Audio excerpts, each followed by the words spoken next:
Welcome to a Dual Digest podcast where two friends dive deep into the topics that matter.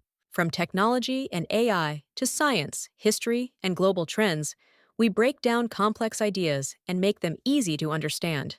Whether you're here for insights, entertainment, or just some good conversation, we've got you covered. Just remember, stay curious, question everything, and keep exploring the world around you. And remember, every great conversation starts with a curious mind.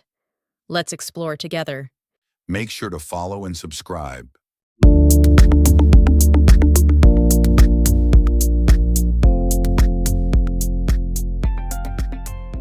Hey everyone, welcome back. We're going to do a deep dive today on something really interesting.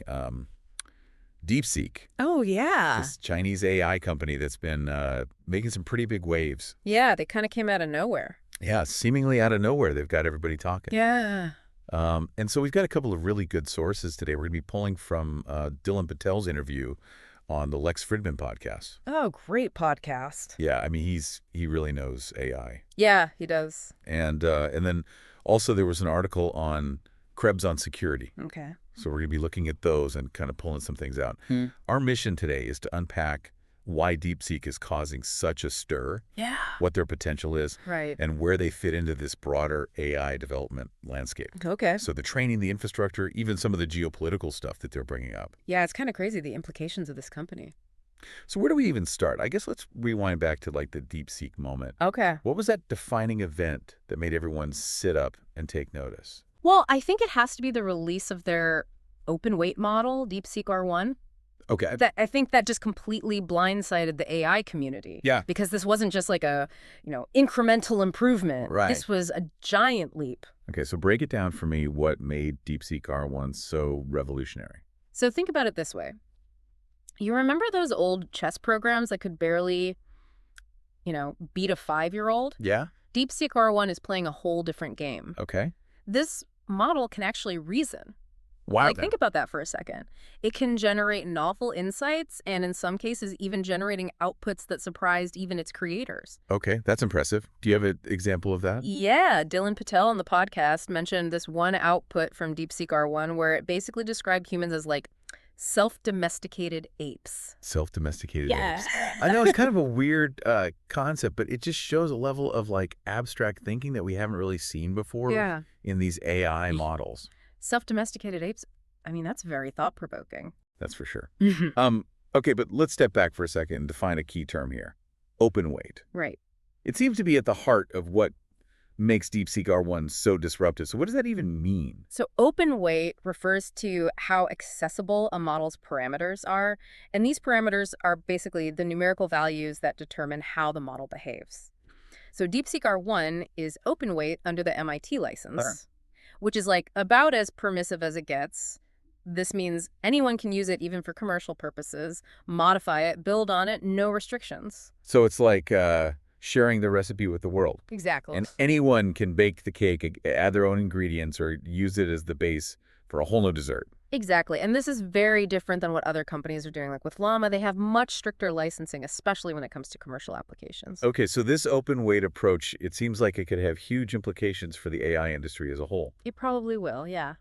I mean, could this be a turning point where we see a shift away from this kind of closed-off development that we've been seeing? Yeah, I think DeepSeek's move has really thrown a wrench in the gears of the industry because it encourages collaboration, Right. and rapid innovation by making this model so widely accessible. Right. It's kind of like a much more democratic approach. It's interesting how that's going to ripple out to the rest of the AI industry. Yeah. So I'm curious about DeepSeek R1, and how does it compare to some of these other big models that we've all heard of? Yeah. Like OpenAI's GPT-4 or O1, O3 Mini. I mean, how does DeepSeek R1 stack up in terms of user experience and technical stuff? Yeah, it's interesting because, we're talking about different types of models here. Yeah. So you have your base models like GPT-3, and then you have your chat models like ChatGPT, and then you have these reasoning models, Okay. which is what DeepSeek R1 is and what OpenAI's O1 is. Okay. So it gets kind of confusing. Even OpenAI is sort of making fun of themselves. Yeah. Dylan Patel mentioned on the podcast how they were making fun of themselves about GPT-4 and O1, and it's like, what do these names even mean? The jumble of letters and numbers. Yeah, it's really hard to keep up I know. with all these different models. Yeah, well, and until the industry settles on, some clear terms and names, it's going to continue to be difficult Yeah. for everyone to keep up. But back to DeepSeek, their commitment to transparency is really interesting. They've released these really detailed research papers along with their open weight model. Yeah. And that seems to be having a big impact on how AI is understood globally. It's true. They're not just giving you the keys to the car. They're giving you the entire blueprint so you can see how it's built. Yeah. And that's incredibly valuable for researchers and developers all over the world because they can learn from DeepSeek's work, Right. build upon it, and push the boundaries of what's possible. It's like giving everybody a crash course in advanced AI development. Exactly. But let's step back for a second and look at the process itself. Like, how do these AI models actually get trained? Okay. What's going on behind the scenes? So imagine it's like boot camp for AI. It starts with this pre-training stage where the model is fed massive amounts of data, like text code images. It's like force-feeding a supercomputer with an entire library. Yeah, I can almost hear the servers like whirring under the strain. Oh, yeah. Okay, so it's got to be more to it than just stuffing the model full of data, right? Yeah, absolutely. There's this whole other phase called post-training, and that's where the model gets refined through human feedback and this thing called reinforcement learning. Okay. And so it's all about shaping the AI's behavior, making sure it aligns with human values and preferences. It's like giving the AI a personal trainer. I like that analogy. Yeah. Okay, so you get the pre-training, you get the post-training. Yeah. But DeepSeek, being the innovators that they are, they've also implemented their own unique architectural twist. Yeah. The mixture of experts, or MOE. Very MOE. What's the deal with that? So this MOE architecture is really clever. It helps reduce the computational costs by assigning tasks to specialized experts within the model. So it's like having a team of specialized chefs instead of one generalist who's trying to cook every dish. Okay, so you're saying DeepSeek's model can handle like a wider range of tasks with more efficiency because of that. Exactly. Okay. And that allows them to build these massive models. Their model has 600 billion parameters. 600 billion. Which are basically the building blocks of its intelligence. To put that in perspective, Llama has 405 billion. Wow. So DeepSeek's is much bigger. That is a whole lot of brain power. But I mean, I imagine training a model that massive, Yeah. it has to come with its own set of challenges. Oh, yeah. Training these models is incredibly complex, especially when you have all these experts working together. You have to make sure they're all on the same page, communicating effectively and working towards the same goal. It's like coordinating a symphony orchestra. Exactly. If one instrument is out of tune, the whole performance suffers. Exactly. And there's this concept that Dylan Patel mentioned on the podcast called the YOLO run. The YOLO run, have you heard of this? I have not. So it's basically when you have a really promising model architecture and you just say YOLO and you just throw all of your resources at it. Okay. Just hoping for the best. It's high risk, high rewards strategy. Yeah, talk about pressure. And putting all your eggs in one basket. Yeah, so DeepSeek MOE architecture is Yeah. their YOLO run. That's right. Okay, so how does that approach compare with other companies like Google who are really invested in their own TPU hardware? That's a great question, and it really highlights how interconnected everything is in AI. You have the hardware, the software, the algorithms. They all play a crucial role. And so DeepSeek and Google are taking different approaches, each with its own advantages and disadvantages. DeepSeek is really pushing the boundaries of architectural efficiency, Okay. while Google is leveraging its hardware advantage. It sounds like a fascinating battle of approaches. But let's talk about another important aspect of this AI landscape, Okay. geopolitics. Yeah. What are the implications of a Chinese company Right. like DeepSeek making such significant strides in AI development? What are people saying about that? Well, it's definitely raised eyebrows over in the U.S., particularly within the government. There are concerns about, China potentially directing their AI capabilities towards military applications. I mean, we're talking about an AI arms race here, aren't we? This sounds like something out of a sci-fi movie. It might sound far-fetched, but it's a real concern. People like Dario Almodei have openly expressed worries about China essentially weaponizing AI faster than the U.S. So what's being done about it? How is the U.S. responding to this potential threat? Well, one of the things they're trying to do is restrict China's access to the advanced chips needed to train these large AI models. Specifically, they've been trying to limit the export of NVIDIA's H100 chips to China. But China's not just sitting back and accepting this, are they? No, absolutely not. It's kind of turned into this cat and mouse game. Dylan Patel even revealed that there's like this whole black market for these GPUs, What? with people smuggling them into China to circumvent the restrictions. A GPU black market that is crazy. Yes. Yeah. So this is really serious stuff. Oh, yeah, and it's not just limited to chips either. We're also seeing this cluster measuring contest emerge. A cluster measuring contest. Yes, companies are racing to build the largest AI training clusters, essentially pushing the limits of data center capacity. Okay, so not just a chip arms race, but a A cluster arms race. cluster arms race. That's right. Okay, but all of this computing power, I mean, it has to come at a cost. Yeah. Not just talking about, dollars and cents here, but also environmental impact. I mean, what kind of energy demand are we talking about? Oh, it's massive. These mega clusters consume staggering amounts of power. Elon Musk's XAI data center in Memphis. It's rumored to use as much power as a small city. Wow, okay, so this hunger for energy, I mean, it has to be creating some challenges for these companies, right? Oh, absolutely. Building these data centers is becoming a power-constrained problem, Right. Companies are having to get really creative, sometimes even desperate to secure the energy they need. What do you mean by creative? Well, some companies are going as far as building their own natural gas plants just to power their AI operations. Wow. Others are striking exclusive deals with power companies Really? to guarantee a steady supply of electricity. Wow. It really underscores just how massive this whole thing is. Yeah. The scale of this. But let's be realistic. All of this comes at a price.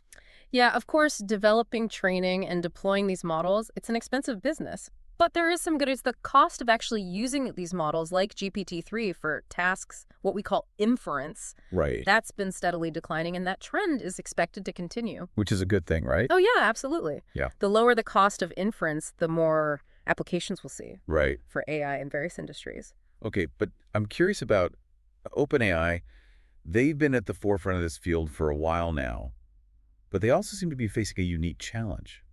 How do they balance these really high training costs with the need to effectively monetize their models? Yeah. How does their pricing compare to DeepSeek's? Yeah, that's a key difference. OpenAI's pricing, while profitable for them, is still significantly higher than DeepSeek's. DeepSeek is offering their services at a fraction of the cost. So we're seeing a potential pricing war brewing in the AI market. It's definitely shaping up that way. Wow. And that's ultimately going to benefit the users. Competition usually leads to lower prices and better services. Right, but the bigger question, I think, is how will AI actually generate revenue in the long run? I mean, Right. beyond just chat applications and specialized APIs. There are a lot of other possibilities. Think about improved advertising, targeting, for example. AI could analyze user data with incredible precision, allowing companies to target their ads with laser focus. We're even seeing the adult entertainment industry getting in on the action, using AI chatbots to interact with their audiences. They're early adopters. Yeah, always on the cutting edge. Wow. Okay, so it really is a brave new world of possibilities. It is. Both exhilarating and a little bit scary Yeah. at the same time. But with those possibilities, we have to consider the long-term economic and societal impacts. Absolutely. I mean, will AI lead to greater abundance and reduced suffering, or are we headed towards a dystopia where we're just constantly bombarded with information and lose touch with reality? That's the big question, isn't It it? is a big question. And it's one that we need to grapple with as we move forward. Yeah. Okay, I think we've covered a lot of ground when it comes to DeepSeek and their impact on the AI landscape. But let's switch gears a bit and talk about open source AI more broadly. Okay. It's become kind of a hot topic Yeah. with strong opinions on both sides. Yeah, there's a lot of debate. So what's at the heart of this debate? I think at its core, it's a tension between the benefits of sharing knowledge and encouraging collaboration versus the potential risks of misuse and unintended consequences. Okay. And DeepSeek's open weight model has really become a focal point for this discussion. So what are some of the specific concerns that people have raised about open sourcing these powerful AI models? Well, one concern is that models could be trained on data that was collected without proper consent or consideration for privacy. And there are even accusations that DeepSeek might have used outputs from OpenAI's models to train their own, which raises some ethical and legal questions. Is it even legal to use someone else's AI output to train your own model? That's a question that the legal system is still trying to figure out. Wow. And is it ethical even if it is legal? I mean, that's another question. Yeah, those are really tough questions. And I think where do you even draw the line when it comes to using publicly available data? Right. Is there a point where it crosses over into plagiarism or intellectual property theft? Yeah, it's like the Wild West out there right now as the rules are being written. Exactly. So I'm curious about how different companies are approaching this open weight issue. I mean, Meta, for example, it seemed to be taking kind of a middle ground approach, Right. allowing open access for most, but restricting it for a few big tech companies. Yeah, that's right. It's like they're trying to find a balance between encouraging innovation and protecting their own interests. Right. But even Llama, which is often called open source, has restrictions on certain use cases written into its license. So what does open source even mean in the world of AI? Right. I mean, it seems like the definition is still very much up for debate. It is. It's really tricky to define, but I think one thing that's clear is that human data is the fuel that powers these AI models. Right. And the way that data is collected and used raises a whole host of ethical considerations. Yeah, which all leads to the question of safety and alignment, right? Hmm. Especially in an open source environment. Mm. I mean, if anyone can potentially access and modify these models, how do we make sure that they're being used responsibly? That's the million-dollar question. Yeah. And there's no easy answer, unfortunately. I think it's going to require a multifaceted approach. Okay. Establishing clear ethical guidelines, implementing robust security measures, and really fostering a culture of responsible AI development.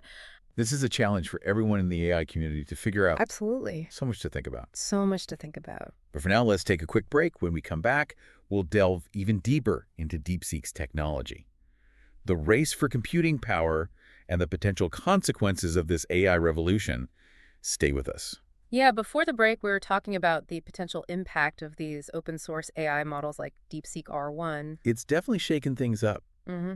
And it's not just the technology itself. It's the fact that DeepSeek is a Chinese company. Right. It adds this whole other layer of, kind of geopolitical tension to the mix. Yeah, for sure. I mean, the U.S. government, for instance, they seem pretty concerned about what this means for, national security and global technological dominance. Yeah, I think DeepSeek's emergence has really kind of thrown a wrench in the gears of the established order. Yeah. And you can see that in the, restrictions on exporting these high-end chips to China. Right. The U.S. doesn't want to see their, technological edge slip away. It's a high-stakes game of technological one-upmanship, isn't it? It is. It's like each side is constantly trying to anticipate the other's moves, protect their own interests. Yeah. It's almost like a high-tech version of chess with the future of AI as the prize. Yeah, and it's not just governments that are kind of caught up in this competition. The whole tech industry is feeling the tremors of DeepSeek's arrival. I mean, Dylan Patel mentioned on the podcast how NVIDIA, the company that makes those GPUs, Right, the ones that everybody uses. the ones that power all these AI models, Right. their stock actually dropped after the release of DeepSeek R1. That's interesting. Why would NVIDIA's stock go down? I mean, you'd think that the demand for these GPUs would just keep skyrocketing. Well, the thinking is that DeepSeek's open weight model might actually make it easier for other companies to develop their own AI models without having to rely on NVIDIA's expensive hardware. I see. So it's a reminder that even the biggest players in the tech world are not immune to disruption. Yeah, it's like a game of Jenga, where one carefully placed block can bring the whole tower crashing down. That's a good analogy. But DeepSeek, they've definitely disrupted things. But they're not the only ones pushing the boundaries of AI. Yeah. We've talked about OpenAI, but I'm curious about the challenges of training these massive models. What are some of the biggest hurdles that researchers are facing? Yeah, one of the biggest bottlenecks is memory capacity. Okay. As these models get larger and they're processing these longer and longer sequences of data, the demands on memory just explode. So it's like trying to cram an entire library's worth of books into a tiny shoebox. Exactly, you just run out of space. Yeah. And this has a direct impact on the types of tasks these models can handle. If you want an AI to write a detailed essay or solve a complex math problem, those tasks can quickly push the limits of current hardware. We're talking about immense amounts of data Yeah. being processed in real time. Yeah. So how is DeepSeek addressing these memory constraints? I mean, they must have some tricks up their sleeves. They do. Dylan Patel actually highlighted their really interesting approach to managing memory. They use this specialized attention mechanism that allows their model to handle these long sequences of data more efficiently. Okay. It's kind of like a traffic controller directing the flow of information within the model I see. to prevent these bottlenecks and crashes. That makes sense. Uh-huh. Okay, but what about OpenAI? They've been kind of leading the charge in AI development for years. I mean, their model's GPT-401. Yeah. They're still pushing the boundaries. Yeah. So how do their approaches to memory and computational efficiency compare to DeepSeek's? Yeah, OpenAI has definitely made some big strides in those areas. Their models utilize these advanced techniques like parallelization and distributed computing, which basically spreads the workload across multiple processors or even entire data centers. So it's like having a team of expert builders working on a skyscraper Exactly. instead of one person trying to do it all themselves. Yeah, you need that kind of teamwork to handle these massive computational challenges. Makes sense. And that ability to scale. Yeah. I imagine that's crucial for handling tasks that just require enormous amounts of computational power. Oh, yeah, absolutely. Like training a model on a huge data set Right. or generating high-fidelity images and videos. So it sounds like we're witnessing a true arms race in AI development with companies like DeepSeek and OpenAI constantly kind of pushing the limits of what's technologically possible. It is an exciting time to be following this field, and this competition isn't just about building the biggest, most powerful models. It's also about developing systems that can reason solve problems and understand context in ways that were unimaginable before. Yeah, you mentioned earlier that DeepSeek's R1 model was able to come up with that concept of humans as self-domesticated apes, Right. which definitely suggests a more advanced level of reasoning. Right. Are there other AI models that are capable of that kind of reasoning? Oh, yeah, absolutely. OpenAI has released its own reasoning models, Okay. O1 and O3 Mini, each with their own strengths and weaknesses. It's interesting to see how they compare. Yeah, how do they compare? Yeah, well, OpenAI's models, they've been generally praised for their fluency and coherence. You know, they can generate really human-like text, Okay. while DeepSeek R1 has really impressed with its reasoning abilities and its cost-effectiveness. So to trade off then, Yeah, it's a trade-off between different capabilities and approaches. Hmm. There's no one-size-fits-all solution in the world of AI. right, and this is where the choice of hardware and software infrastructure becomes so important. Absolutely. You know, OpenAI, they've been big proponents of using NVIDIA's GPUs, while Google has invested heavily in their own custom-designed TPUs. Right. It's like choosing between a high-performance sports car and a rugged off-road vehicle. Exactly. Each has its advantages depending on what you need it for. Exactly. And as AI continues to evolve, I think we'll see even more diverse approaches to training deployment and application. So it's a dynamic and rapidly changing landscape, Yeah, incredibly dynamic. which I guess is part of what makes it so fascinating. It is. It's really exciting to see what's going to happen next. Yeah, it's like exploring this vast, uncharted territory full of potential, but also a lot of uncertainty. Yeah, and as we venture further into this uncharted territory, we need to be mindful of the potential pitfalls along with the opportunities. You're bringing up a really crucial point, I think, Mm. and that's the ethical considerations surrounding AI development. Right. It's not just about the technology itself. Yeah. It's about how it's used and the potential impact it could have on society Right. as a whole. Absolutely. You know, Dylan Patel brought up some really thought-provoking points on the podcast about the potential for AI to be used for harmful purposes, Yeah. particularly in the context of, you know, these geopolitical tensions Yeah. that we're talking about. That's right. I mean, it's a little unsettling to think about, honestly. It is. I mean, there's a real fear that AI could be weaponized, used to spread misinformation, manipulate public opinion, even take control of critical infrastructure. Yeah. And these aren't just hypothetical scenarios. Right. These are real possibilities that we need to be prepared for. Yeah. Yeah. It's like a double-edged sword.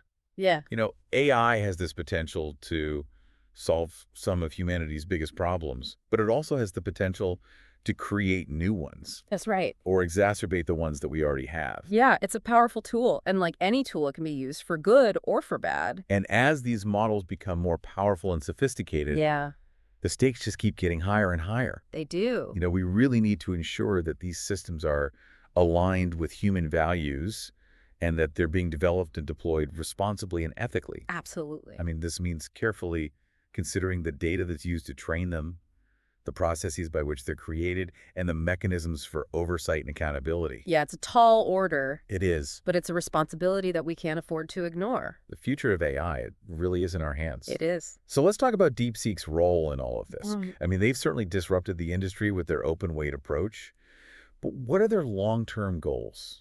What kind of vision do they have for the future of AI? Well, based on their public statements and their actions, they seem committed to democratizing access to AI technology and fostering this more collaborative research environment. I mean, their open weight model and their willingness to publish those detailed research papers are pretty clear evidence of that commitment. Yeah, it's a very different approach than what we've seen from some other companies, like OpenAI, for instance, Yeah. who've been criticized for being more secretive and commercially focused. Hmm. DeepSeek seems to be taking this more open and community-driven approach. Yeah, and their CEO, who actually comes from a background in finance, has spoken about his vision for AI as a force for good, you know, Okay. a tool that can be used to address some of the world's most pressing challenges. It's an inspiring vision, but it needs to be balanced with a healthy dose of realism. Absolutely. It's like walking a tightrope. Yeah. We need to encourage innovation and progress, but we also need to be aware of the potential risks and take steps to mitigate them. Exactly. Finding that balance is going to be crucial. Yeah.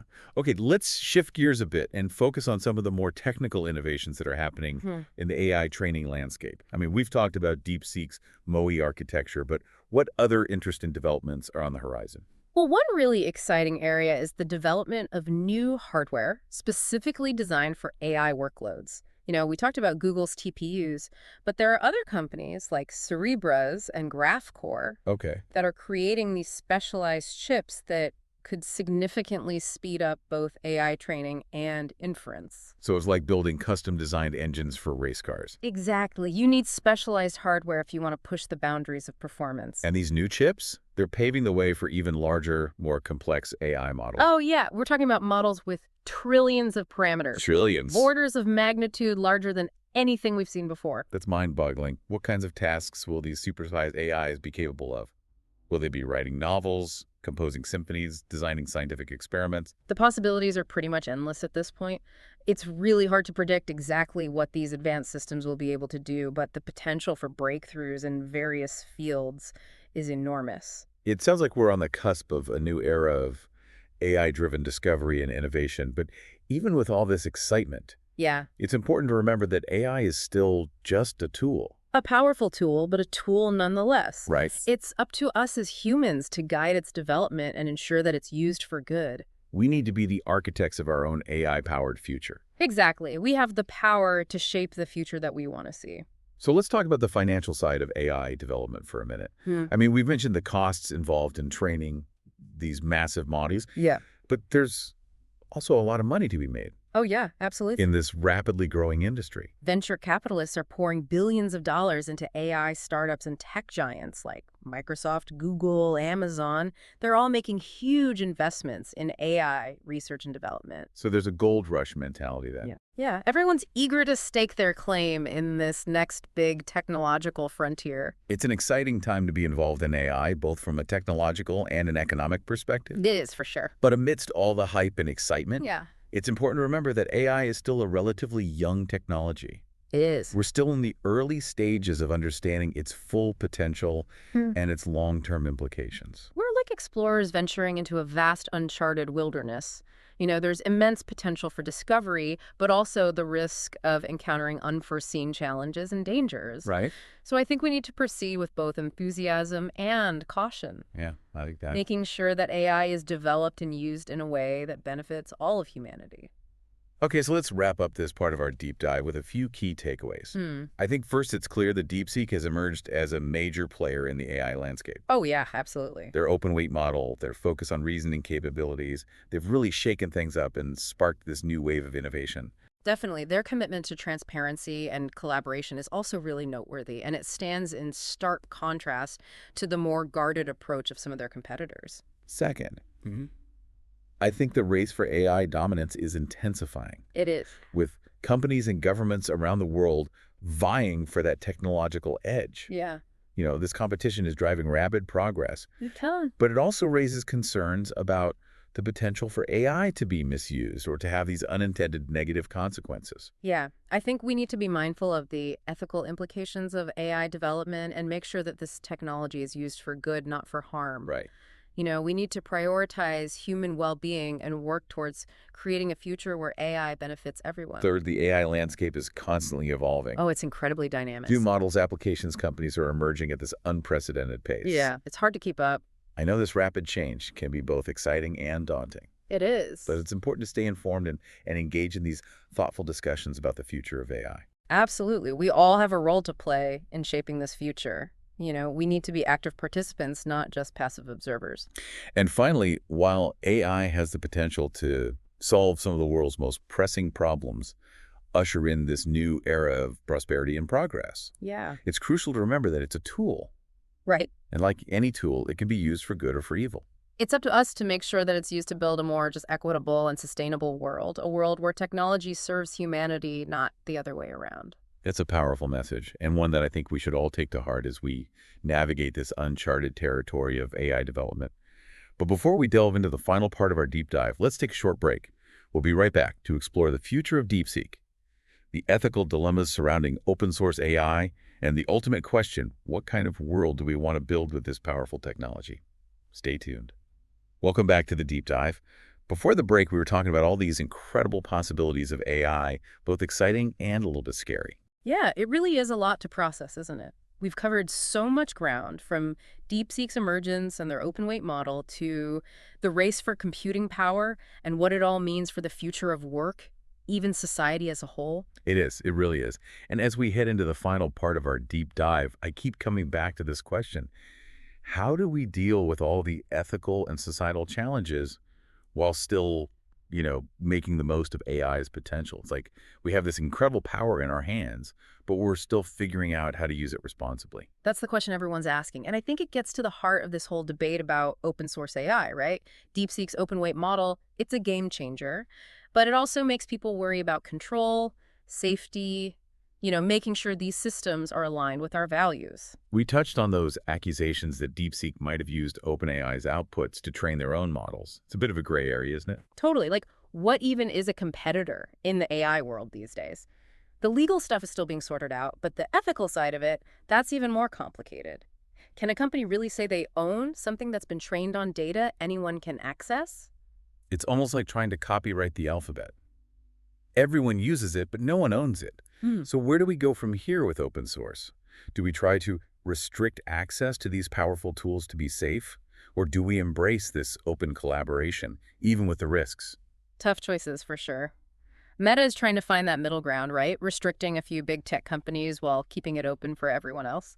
But even Llama, which they call open source, has those limitations written right into the license. It feels like open source itself is being redefined in this whole AI context. It's a moving target, that's for sure. But one thing's clear, human data is what makes all these AI models go.